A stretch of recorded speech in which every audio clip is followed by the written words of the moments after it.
Hey everyone, we are recording this video because we want to share with you our vision as the new editors of the social studies section of contemporary issues in technology and teacher education. But first, we're going to introduce ourselves. So my name is Dan Krutke. I'm an assistant professor of social studies education at the University of North Texas. And I was a high school social studies teacher for 6 years, but have been working in higher ed for the last, 8 years now.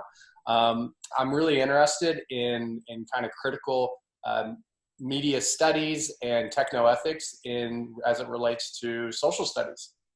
Hi, my name is Marie Heath, and I'm an assistant professor of educational technology at Loyola University, Maryland. And I also am a former public school teacher. I taught high school social studies for 7 or 8 years. And I've been in higher ed for about 11 years. And my research interests are the ways that citizenship and civic engagement intersects with technology and how technology can both hinder and enhance that. My name is Lance Mason. I'm an associate professor of education at Indiana University, Kokomo. I am also a former high school social studies teacher. I taught in Detroit Public Schools. My research interests, to keep it simple, I look at the intersections of media, technology, and democracy. So you can find this editorial. We wrote a full editorial titled "Technology Won't Save Us, a Call for Technoskepticism in Social Studies." And you can find it at tinyurl.com/CITE Social Studies Editorial. And that is just a placeholder until it is published online in volume 20, issue 2 of the journal, which should be up in the near future and maybe by the time you're already watching this. So one of the reasons we really wanted to write this editorial and create this video is because we think a lot of social problems are intertwined with technology. And so understanding both how it affects society and schools is really critical. Right now, we're amidst the COVID-19 pandemic, and a lot of people had to start doing video conferencing to communicate with each other. But as is often the case, Zoom had not really prioritized the safety and privacy of people. It prioritized ease of use, and that can create a lot of problems for people. And we've had a lot of racist, what are called Zoom bombs recently. And so the ways that surveillance operates in society, it operates in schools, and asking more questions about what data is Google taking, what kind of cultures does Class Dojo create, are really some of the things we're interested in exploring. And one of the things we talked about is that, CITE is actually this collaboration between two different teacher education organizations. So the ed tech side of it comes from the Society for Information for Teacher and Teacher Education, or CITE, S-I-T-E. And then the social studies focus comes from the College and University Faculty Assembly, or CUFA, from NCSS. And we think that CUFA and NCSS and the social studies field more broadly is particularly well suited to look at the social implications of technology that Dan was just talking about. We think that we find a lot of the articles that are currently in our CITE Social Studies Journal do a nice job looking at technology integration, but there's less of a focus on social, ethical, or the way we've sort of talked about it as social studies issues. Certainly there are some exceptions. CITE Journal has had articles on topics like school corporate partnership, the multicultural education, the digital divide, teacher networked activism, technological metaphors, critical digital citizenship and social media. But we talked, and we'd like to expand that call from John Lee and David Hicks' earlier call and say that we're specifically interested in scholarship that addresses takes a technoskeptical lens. It attends to media ecology and critical theories. And we think that social studies is a good place. Yeah, we think social studies is particularly the area of subject area most equipped to address these issues, right? We study society and democracy. And so that's kind of our case why social studies should have a bit of a broader approach to looking not just how we integrate technologies into schools, but teaching about technologies of the past, the present, the future, and how they affect our world in numerous ways. Calling for technoskepticism. And so we're looking at various lenses that kind of represent that. One of them is media ecology. Media ecology can be best represented by John Culkin's phrase, we shape our tools, thereafter they shape us. And so there's this iterative relationship between us and the tools we use. The way we put it in the paper is that technologies aren't neutral. And so what we mean by that is that they encourage certain behaviors, certain forms of organization. An obvious example is the car.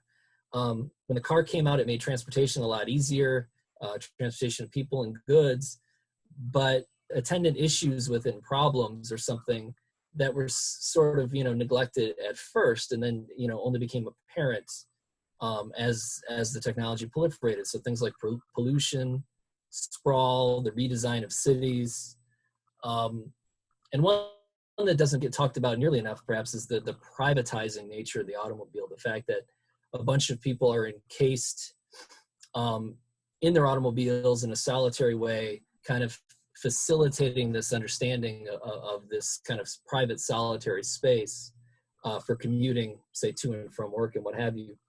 And it also facilitated a bunch of other technological advances that further enhance the privatization. So things like air conditioning, radio, recorded music. And so we're interested in that kind of iterative relationship between us and the technology, and how we become, part of it as much as it a part of us. If we think about mobile phones, a little bit more recent innovation, we can think about how convenient they are and how easy they've made, mobility for us. But they've also changed how we see ourselves, how we relate to others, even how we engage politically have really been altered by this.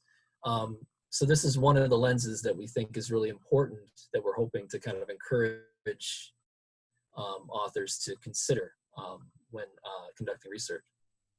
Another lens that we're hoping that authors would consider is a techno-ethical lens. So Dan and I have written before about the ways that we think teachers should, and teacher educators should be considering a technology and the ethical design and use of the technology before we advocate for its use in our classrooms and integrate it.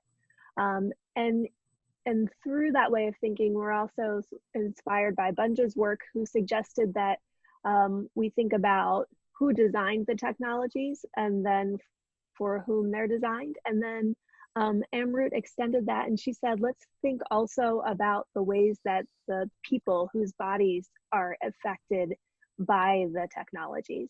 So the ways that their bodies are affected, who decides who is particularly affected, and who the technology is built for. In particular, thinking about those who might be most harmed by technology. For instance, targets of drones in war, or Black women who receive substandard medical care and die at much higher rates, for instance, in pregnancy and birth than white women do.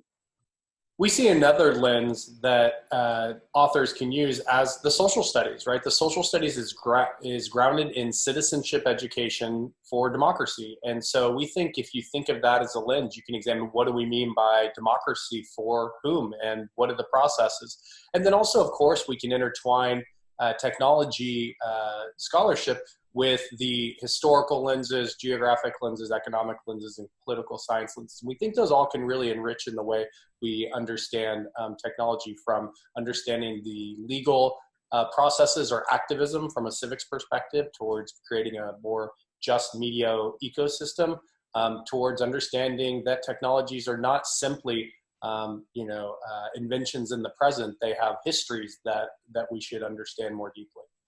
And as Dan is talking about social studies and civic engagement, as we think about methodologies or work that people are doing, youth participatory action research and youth participatory perspectives would be a great addition to this journal, specifically because that methodology helps young people investigate injustices and inequities in their own lives, and then empowers them to find and implement solutions. So it really honors the knowledge of young people and then helps them to develop civic practices and enact social state change. So we would ask that scholars seek out youth perspectives, particularly around media and technology, and engage in collaborations with students in research projects that could help make sure that education continues to be more democratic and more just. Yeah, and we'd love to see more critical theory as well. Any type of lenses really that investigate, systemic structural inequalities. So critical race studies, feminist studies, indigenous studies, really any other kind of justice-oriented perspectives that are looking at those kind of inequities. So one example is Ruha Benjamin's discriminatory design, where she talks about kind of the way that within code and within algorithms, these things seem very objective, but the end result ends up kind of reproducing systemic inequalities. And so we really want to invite everyone to bring their research to the journal and submit it. You can find the website for CITE at citejournal.org, and you can find our social studies section there. And every study every piece of scholarship submitted does not have to exclusively focus on these things, but we're hoping that we will see increasing number of works attend to them. And so we look forward to reading your submissions. Thank you.